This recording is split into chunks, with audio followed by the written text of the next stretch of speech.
Hola a todos, mi nombre es Paula Cedrán, soy docente de la materia Derechos Humanos y Memorias Sociales.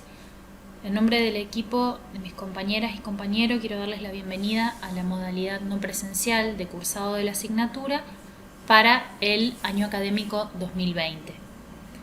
Desde ya que contamos con su colaboración, con su paciencia y con su iniciativa para poder hacer de esta modalidad de cursado algo útil, algo disfrutable y algo que nos podamos llevar todos como una experiencia nueva para sus futuros campos profesionales, para que nosotros también podamos mejorar nuestras estrategias de enseñanza de la disciplina. Bien, agradecidos entonces, vamos a empezar con la primera clase. Esta primera clase tiene una finalidad que es introductoria. Esta introducción va a tener dos partes. Primero nos gustaría explicar la lógica de la materia, del dictado y la organización de sus unidades, de su contenido, cómo concebimos los objetivos que nos planteamos y también cómo vamos a trabajar con la bibliografía. Y en una segunda parte poder brindarles una primera y pequeña introducción a uno de los conceptos centrales, transversales al cursado de la materia, que es el concepto de genocidio inscripto en el periodo de formación del campo contemporáneo de los derechos humanos. Entonces, si me acompañan, van a ver en sus pantallas el programa de la materia. Luego de la fundamentación, nos encontramos con los objetivos de la asignatura. Los objetivos de la asignatura, como ustedes pueden leer aquí, son promover la crítica y el compromiso social a partir del análisis y la reflexión sobre los derechos humanos y las memorias sociales. ¿Qué es lo que nos interesa poder destacar de esto? Bueno, en principio, que el compromiso social puede realizarse, puede ser activo, mucho más cuando podemos lograr un análisis crítico. Esta es una particularidad de la materia que nosotros enseñamos y del campo mismo de los derechos humanos. No es una disciplina que pueda pensarse solamente desde lo académico. Lo académico es necesario. Ustedes saben que el conocimiento académico es muy importante para poder formar miradas críticas, miradas que básicamente no compren lo primero que nos quieren vender sobre este u otro tema. Sin embargo, cuando nosotros pensamos a los derechos humanos, necesariamente tenemos que pensar una dimensión política de los mismos y una dimensión ética, de la mano de lo exclusivamente académico. Entonces, esta tríada, este conjunto de tres dimensiones, lo político, lo ético y lo académico, va a atravesar cada uno de los temas que nosotros vayamos viendo en el cursado. Bien. Y luego, el segundo objetivo, que claramente tiene que ver con el primero, es más específico, es más acotado. Es decir, esta mirada crítica tripartita que podemos desarrollar, ¿cómo la podemos llevar a contextos situados? A nuestro campo profesional, a nuestra realidad en la Argentina, a nuestra realidad regional en Entre Ríos, a nuestra realidad familiar. Bueno, hay unas cuantas posibilidades para explorar ahí. Pero ¿por qué es esto importante? Porque también una paradoja de los derechos humanos es que se trata de una disciplina y de un problema universal. En tanto exista una o un ser humano, existe el problema de los derechos humanos. Ahora bien, no todas las sociedades lo tramitan, lo piensan, lo resuelven de la misma manera. De hecho, existen muchas formas distintas. Entonces, conocer las realidades contextuales es muy importante para poder abordar la cuestión de los derechos humanos, que sigue siendo universal. Respecto a este juego entre lo universal y lo particular, ustedes van a encontrar que el programa está ordenado de lo más amplio a lo más específico, de lo general a lo particular. Entonces, la unidad número 1 refiere a la problemática mundial de cómo en la primera mitad del siglo XX a raíz de ciertas transformaciones sociales dadas, surge una idea nueva de qué debe ser el campo de los derechos humanos. Luego, en la unidad número 2, analizamos esta misma relación problemática y la noción y la implementación de los derechos humanos, pero ya en la realidad latinoamericana y específicamente argentina. ¿Cuáles fueron los problemas que se suscitaron? ¿Cuáles fueron los ataques realizados contra los derechos humanos? ¿Y cuáles fueron las formas de organización social que se dieron para garantizarlos? Luego, en la unidad número 3, las memorias sociales y los derechos humanos en contextos situados, habla específicamente de una de las formas más importantes en que la lucha por los derechos humanos se mantuvo viva, que es el de las memorias sociales. Y acá nuevamente entramos en el problema de la dimensión tripartita de los derechos humanos. Cuando hablamos de verdad, memoria y justicia, estamos hablando de un problema legal, estamos hablando de un problema político, estamos hablando de un problema ético. Un problema complejo para el cual el conocimiento académico debe generar respuestas y formas de análisis.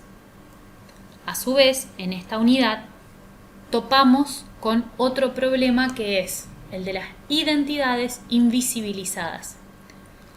Es decir, nosotros vamos a ver en la unidad número 1 cómo el gran parteaguas que en el mundo contemporáneo fueron los genocidios, apuntó directamente contra uno de los derechos humanos básicos, además por supuesto del de la vida, que es el derecho a la identidad.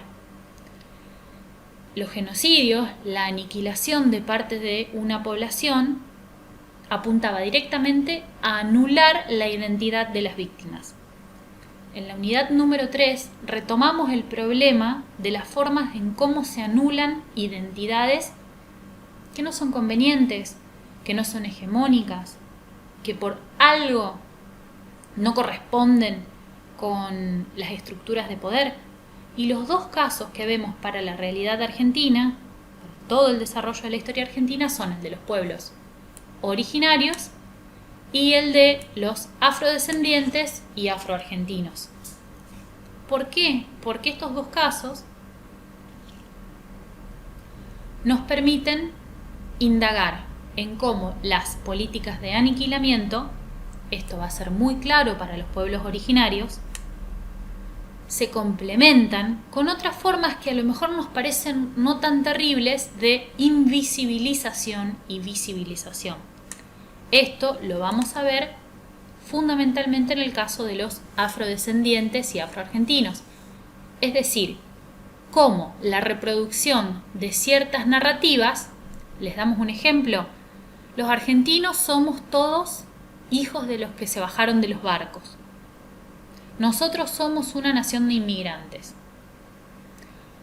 Ese tipo de otros, por ejemplo, todos los esclavos murieron en la guerra de independencia. Son cosas que se vuelven como del sentido común y se van repitiendo y tienen un efecto claro, que es establecer como verdad la muerte de una parte de nuestra identidad nacional, en definitiva. Bien.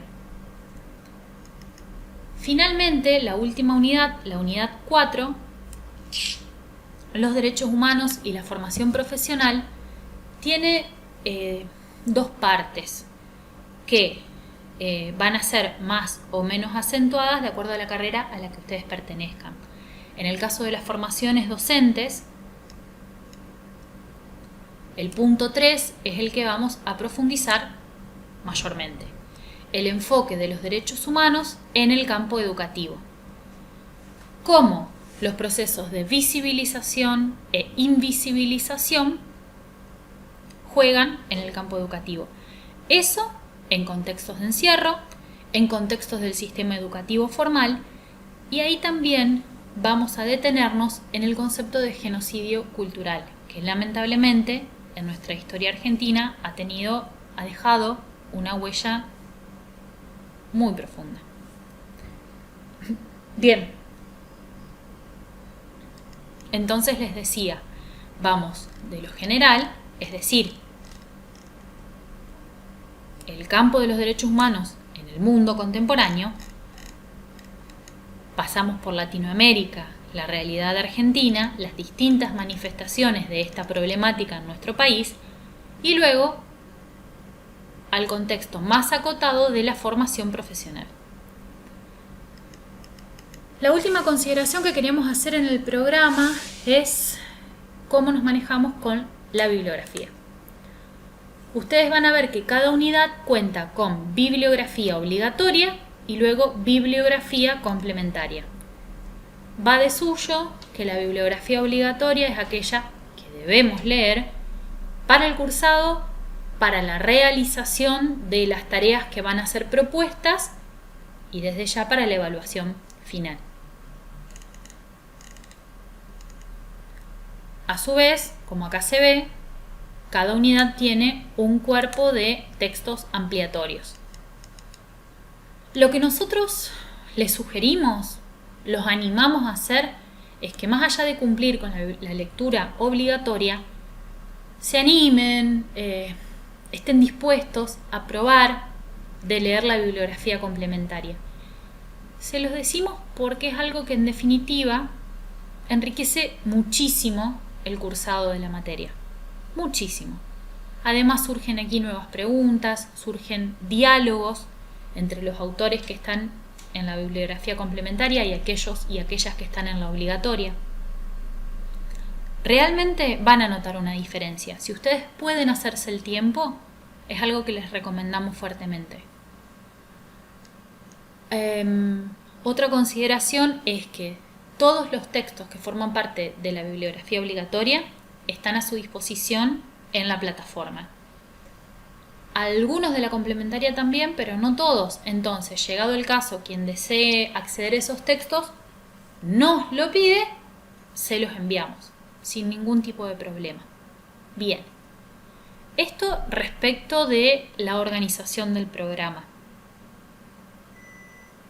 Luego, les decía que la segunda parte de la clase va a constar de una breve introducción a uno de los conceptos transversales que vamos a tomar, que es el de genocidio. Bien.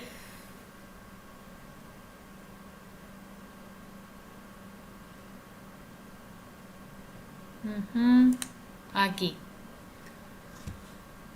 El campo de los derechos humanos se forma, según los autores que nosotros tomamos, entre los años 1914 y 1945. ¿Por qué esto? ¿Qué quiere decir esto? Que antes no hubiese aniquilamientos de poblaciones, que antes no hubiese guerras terribles, que antes no hubiese crímenes en masa. No, bajo ningún punto de vista. Lo que esto quiere decir es que en el corto siglo XX, ese corto siglo XX que Hobsbawm sitúa entre el comienzo de la Primera Guerra Mundial y la caída de la Unión Soviética en 1989-91, en la primer parte de este corto siglo XX, en lo que él llama la era de las catástrofes, lo que se va a dar es un parteagua, una bisagra, en la forma de concebir dos o tres cosas. Primero, las formas masivas de la violencia. Los estados comienzan a practicar lo que se llama la guerra total. La guerra total es un concepto acuñado, por supuesto, antes de Hobsbawm por Clausewitz, que es un teórico de la guerra, y nosotros habíamos seleccionado para ustedes una imagen que es bastante ilustrativa del concepto de guerra total. La guerra total es una en la cual toda la sociedad se reestructura y se reconfigura con el objeto de ganar la guerra a otro estado. ¿Sí? ¿Esto qué quiere decir? Que todo, el sistema económico, el sistema familiar, el sistema educativo, las costumbres, los recursos de todo tipo de una sociedad se subordinan, se ponen al servicio del objetivo bélico, de hacer la guerra. Lo que ustedes ven aquí es un afiche de propaganda estadounidense de la Segunda Guerra Mundial. Dice: la comida es un arma, no la desperdicie. Compre con sabiduría, cocine con cuidado y cómase todo.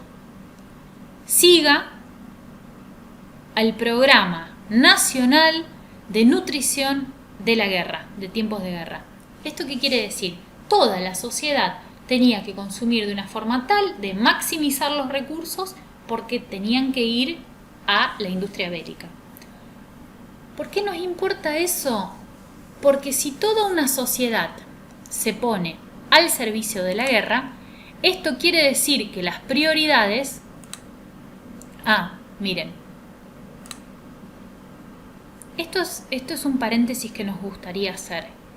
Desde el famoso Wikipedia, que todo el mundo consulta, hasta infinidad de páginas, pueden alimentar, pueden ayudar a que nosotros vayamos indagando en las temáticas que vamos viendo. Ahora, lo interesante de esto, lo productivo de esto es que cualquier cosa que consultemos en la web, la contrastemos, la triangulemos con la bibliografía utilizada.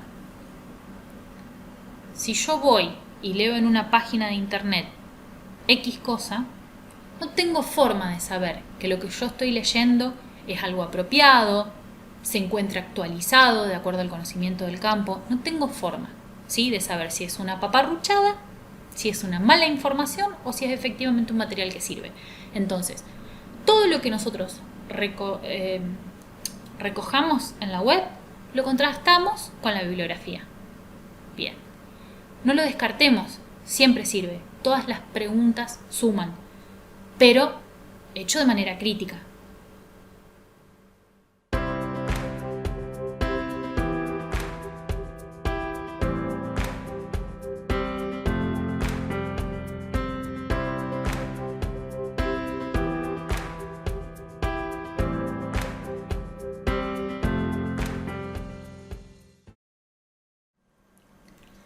Bien, en esta segunda sección de la clase vamos a brindar algunas primeras herramientas conceptuales alrededor de la idea de genocidio para que ustedes puedan comenzar a abordar la bibliografía obligatoria y así transitar esta primera unidad.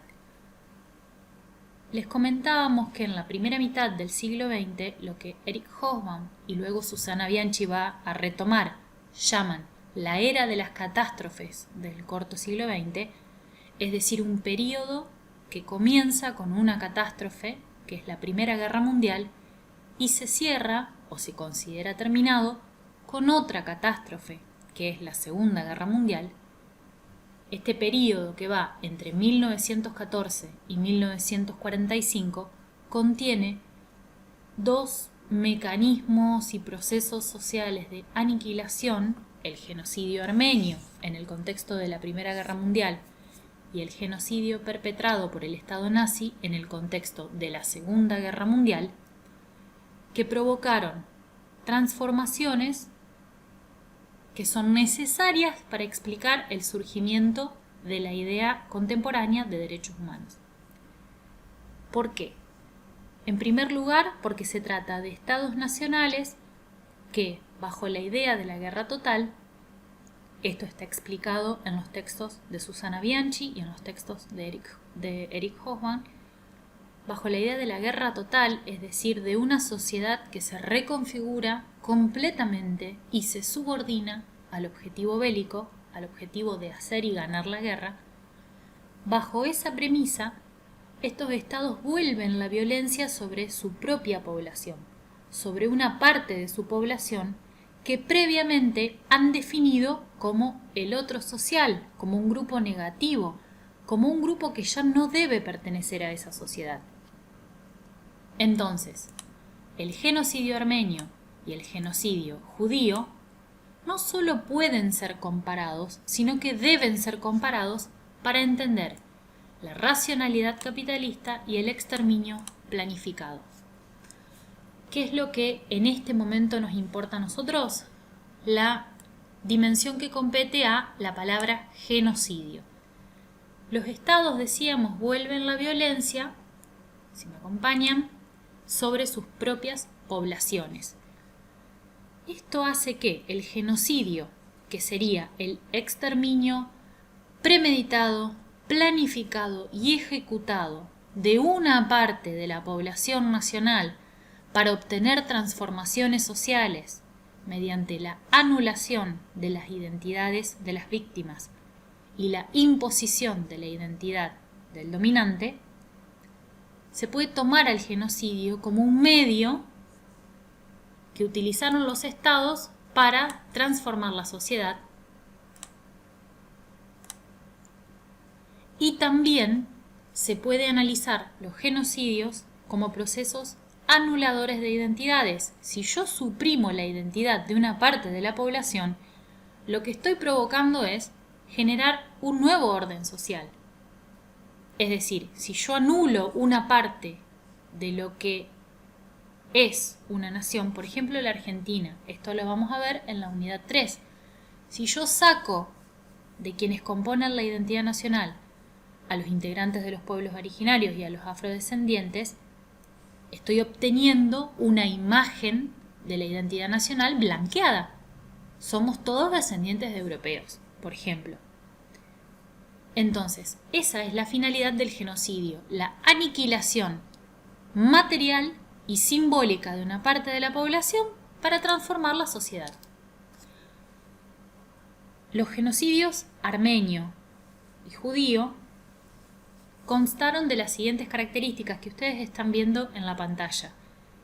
Se deshumanizó a un grupo. En el caso del genocidio armenio, se describió y se estigmatizó como enemigos y como una amenaza nacional a los armenios por parte del Imperio Otomano y luego la nación moderna turca. Esto es lo que vamos a ver en el caso del texto de Antaramián. Luego, con el objetivo de purificar y homogeneizar el Estado, lo que se hizo fue construir un enemigo interno, un otro absoluto. Los judíos en un caso, judíos, comunistas, gitanos, homosexuales y otras identidades en el caso del Estado nazi. Entonces, para la purificación y homogeneización se planificó sistemáticamente la manera de exterminarlos. En ambos casos van a encontrar en la bibliografía que se describen etapas. Las etapas, en este caso, no son una forma de los historiadores y de los analistas de ordenarnos el proceso. Efectivamente, se sucedieron etapas porque efectivamente había planificaciones previas para aniquilar a partes de la población. Bien. Estos procesos, las atrocidades que conllevaron estos procesos, llevan a que en 1948, una vez terminada la Segunda Guerra Mundial, comiencen a darse juicios que antes de instaurarse la noción de genocidio a título legal, eran contra crímenes de guerra. ¿Cuál es el problema con esto? La figura del crimen de guerra no alcanzó para dar cuenta de la envergadura y la atrocidad, del tamaño gigantesco que tuvieron los crímenes genocidas.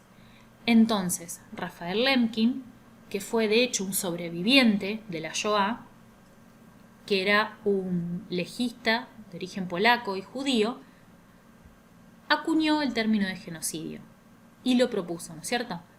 Él entendía por genocidio a la destrucción de una nación o de un grupo étnico que tiene dos etapas. Primero, la destrucción de una identidad nacional del grupo oprimido. Luego, la imposición de la identidad nacional del opresor. Entonces, Raphael Lemkin, ya en este momento, estaba planteando muy claramente que toda la violencia, que toda la muerte, que todos los crímenes eran un medio para llegar al fin de reinventar la identidad nacional de ese país, ¿no? Ahora bien, él estaba pensando, como decíamos, en dos aniquilamientos en particular. les propongo compartir el video que rememora los puntos más importantes del genocidio armenio.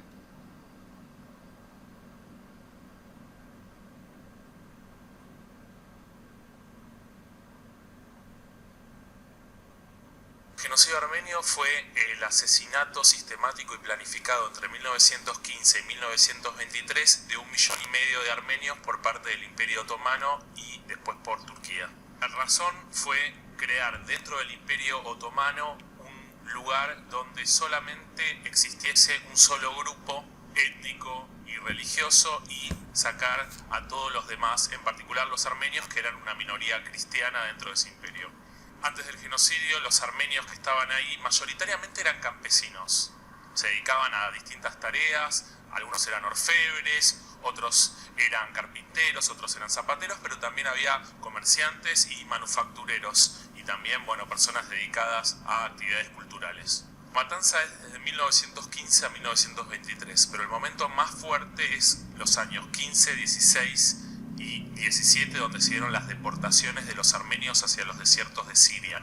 No solamente los deportaron a través de caravanas, donde los llevaban a este desierto, sino que, por ejemplo, los llevaron en trenes y durante las caravanas habían asesinatos, violaciones sistemáticas, se raptaron niños y a los armenios se lo mataron de las diversas maneras más crueles que uno pueda imaginarse, desde degollaciones, gente que fue quemada viva, y el efecto final de esa deportación de casi 2 millones de personas fue el asesinato de 1,5 millones, que fue un asesinato sistemático y planificado por parte del Estado otomano. El genocidio armenio es noticia desde el momento mismo que sucede. Desde 1915 ya en la prensa internacional, incluida la Argentina, se habla de matanzas. Todavía no existe la palabra genocidio, pero en New York Times, los diarios argentinos también hablan todo el tiempo de que los armenios están siendo completamente erradicados, borrados. Es la idea, si bien no está el concepto, la idea es presente en todos los diarios y es más, la primera vez que se utiliza crímenes contra la humanidad en mayo de 1915 fue justamente por el asesinato de armenios. En el territorio armenio, que estaba asentado desde hacía miles de años en lo que es actualmente el este de Turquía, las iglesias, los monasterios, los centros culturales, las escuelas fueron destruidos. Actualmente no solamente fueron asesinadas personas, sino todo lo que es el entramado cultural, político de esa comunidad que estaba dentro del Imperio Otomano fue prácticamente erradicado y destruido. Hoy en día la sociedad civil turca, la gente, los intelectuales, los sectores de algunas agrupaciones políticas luchan por el reconocimiento del genocidio armenio. El que niega mayoritariamente es el Estado turco. En particular pudimos ver las últimas declaraciones del primer ministro de Turquía, Erdogan, haciendo gala de la negación y poniendo en cuestión la proclamación de su santidad Francisco I y al mismo tiempo negando la proclamación de la Unión Europea y por último diciendo que nuestro país había, entre comillas, distorsionado los hechos y además una serie de declaraciones que eran bastante negativas como las pudieron ver en las últimas noticias. No solamente el pueblo armenio y su comunidad reclama, el genocidio es un crimen contra la humanidad. Eso es algo que tener muy presente. Los armenios hace 100 años vienen reclamando justicia y las reparaciones y el perdón debido por parte del Estado turco ante lo que es este crimen, como repito, contra la humanidad. No solamente los armenios, sino también todos los pueblos como Argentina se han solidarizado con ese reclamo. De hecho, acá en nuestro país se ha reconocido el genocidio armenio por los 3 poderes, por el ejecutivo, por el parlamentario y por el judicial. Eso significa que la solidaridad que tiene Argentina, por eso la comunidad armenia está profundamente agradecida.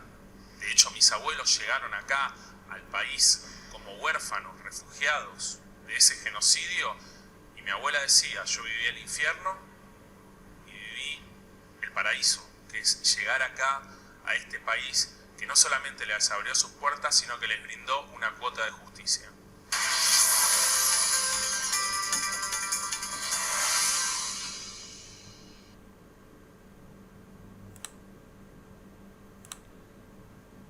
Bien, como comentaba el historiador en este video a 100 años del genocidio armenio, el genocidio contra los armenios tuvo etapas, y son etapas que nosotros vamos a encontrar detalladas y analizadas en los textos.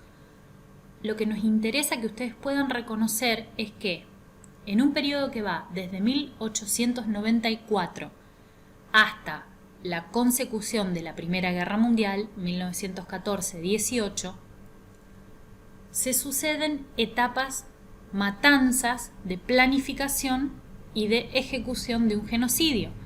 Entonces, los antecedentes más notables de este genocidio son las matanzas de armenios por parte del sultán Abdul-Hamid. Luego, las transformaciones políticas de modernización del imperio hacen que un grupo político llamado los jóvenes turcos logren, en definitiva, la disolución del Imperio Otomano.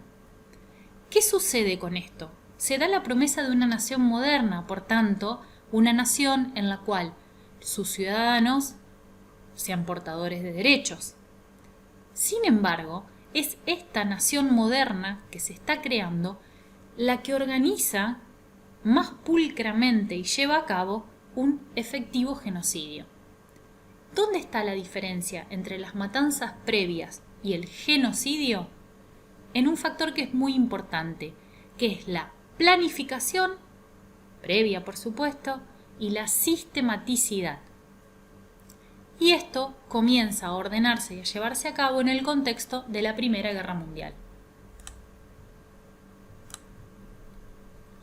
Bien, decíamos sistematicidad y diseño. Esto hace que primero, fíjense, esto es bastante patente para poder verse. Los intelectuales y los líderes comunitarios fueron los primeros en ser masacrados. El objeto de esto, ¿cuál es? Dar con la cabeza de la organización comunitaria. Es quitarle a una comunidad la capacidad de reacción ante la violencia, ante la masacre, ante la crueldad. Luego siguieron los hombres en edad de plenitud física. Siempre les recuerdo que lo van a encontrar con detalle en los textos. Y luego la parte más, inofensiva de la comunidad. Las mujeres, los niños y los ancianos. Inofensiva en términos de que no estaban armados, de que no sabían defenderse ante estas circunstancias. Y luego se los diseminó territorialmente, se los desperdigó, se los desparramó. Se hizo todo lo posible por borrar ¿qué? Su condición humana. La parte material, física de este genocidio, como explicaba muy bien el historiador, supuso asesinatos y supuso otras formas extremadamente crueles, la mayoría de las cuales terminaban en la muerte de las personas. Por ejemplo, se deportaba a comunidades enteras, aldeas enteras. Pero deportarlos implicaba mandarlos al desierto sin comida y sin agua a que, vieran si podían sobrevivir. Las violaciones, las torturas, la hambruna, obviamente el despojo de sus bienes materiales, es decir, todo un repertorio de acciones que mellaba no solo la capacidad de sobrevivir físicamente, sino la moral de la comunidad. Y el silenciamiento es el otro gran factor. Es el factor que hizo que el genocidio armenio sea al día de hoy el emblema de la lucha por el reconocimiento de los derechos humanos. Ustedes escuchaban que el historiador decía, todavía, al día de hoy, el Estado turco niega el genocidio. ¿Por qué lo niega? Porque los estados nacionales son responsables de los genocidios. Son legalmente responsables. El negacionismo turco tiene un sentido. Es no hacerse cargo de un crimen cometido por el Estado. Vamos a ver que se puede trazar un paralelo cuando lleguemos a la unidad número 2 con la última dictadura cívico-militar en Argentina. Desde ya que cuando se da la transición a la democracia en Argentina, la actitud del Estado no es la de el negacionismo. Se reconocen los crímenes con idas y venidas, pero el Estado argentino se hace cargo de que formalmente se cometió un genocidio durante el gobierno dictatorial.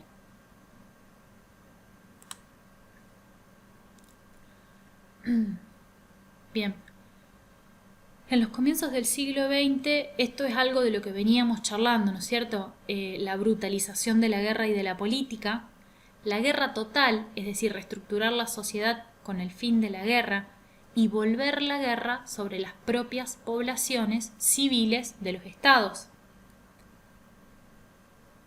Y luego, el hecho de que los movimientos nacionalistas, el patriotismo exacerbado, apuntaba a la homogeneidad identitaria.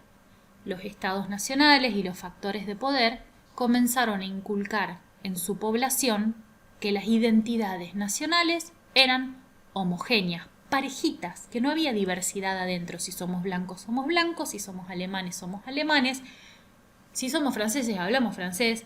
No hay, y si somos turcos, no puede haber alguien fuera de la norma.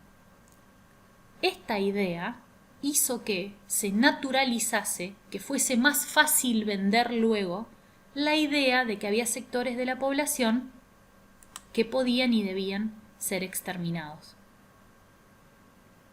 Bien.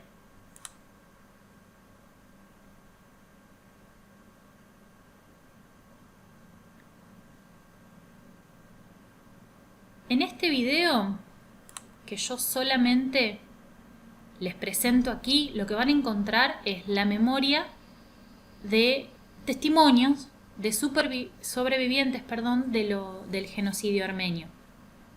Este archivo Prezi, lo tienen disponible en la plataforma para que ustedes lo puedan consultar.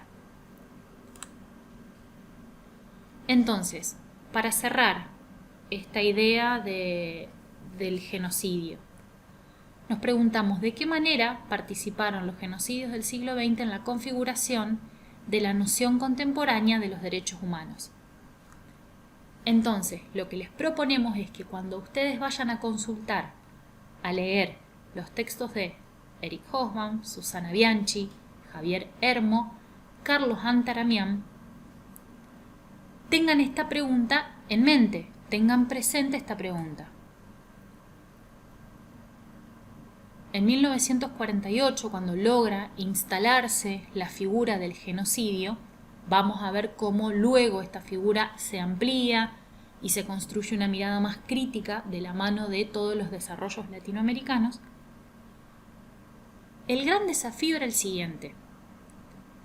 Si un asesinato es matar a una persona, es matar a un individuo, ¿puede existir una figura legal que condene matar a un pueblo?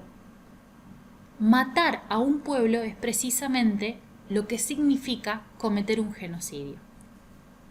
Entonces, todo ello va a suponer reestructurar la idea de los derechos humanos, hacer que los derechos humanos no sean únicamente individuales, sino también comencemos a pensar en los derechos de los pueblos. Aniquilar la identidad de un pueblo es ir en contra de los derechos humanos, es cometer un crimen contra una parte de la humanidad.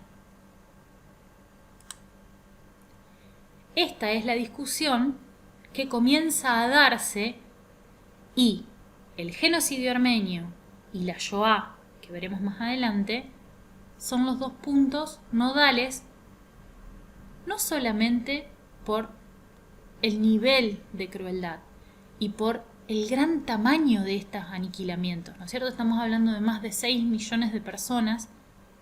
En el caso del genocidio perpetrado por los nazis, estamos hablando de casi 2 millones de personas con el genocidio armenio, sino porque es claramente identificable que el Estado planificó y ejecutó esos aniquilamientos.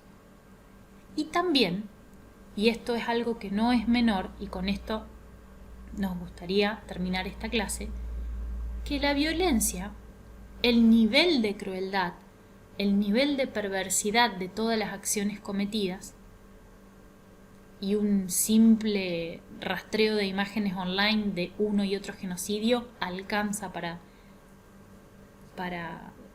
ver este nivel de atrocidad, también fue una herramienta. Es decir, el hecho de aniquilar, y no solo aniquilar, sino aniquilar y hacer sufrir lo más posible a los miembros de un grupo, también forma parte de la transformación social.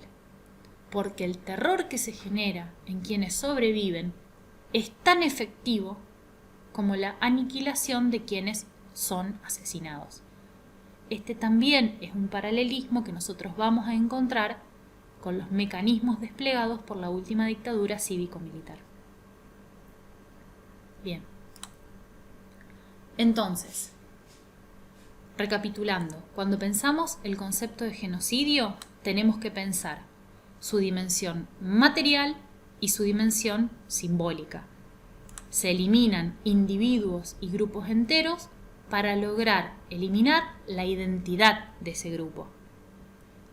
La identidad de ese grupo se elimina porque previamente se la etiquetó como el otro, ese otro peligroso, ese otro negativo, ese otro que impide la real realización de la identidad nacional. En función de eso es que las memorias sociales y los testimonios luchan contra el silenciamiento y contra esa estigmatización de estos grupos como negativos. Y son lo que veremos más adelante. Bien, una última aclaración y con esto terminamos esta primera clase introductoria es ¿dónde se perpetró el genocidio armenio? El uso de los mapas es algo que nosotros les pedimos que ustedes hagan siempre. En este caso, fíjense que aunque se puede ver un poco borroso, en el planiferio, este es el punto en el cual se lleva a cabo el genocidio armenio. ¿Sí? Es decir, en el límite entre el mundo asiático y el mundo europeo. En esta zona. ¿Sí? Bien. En la Primera Guerra Mundial todavía existía el imperio otomano, que se disuelve y da lugar a lo que sería la nación moderna turca, que es quien continúa con el genocidio.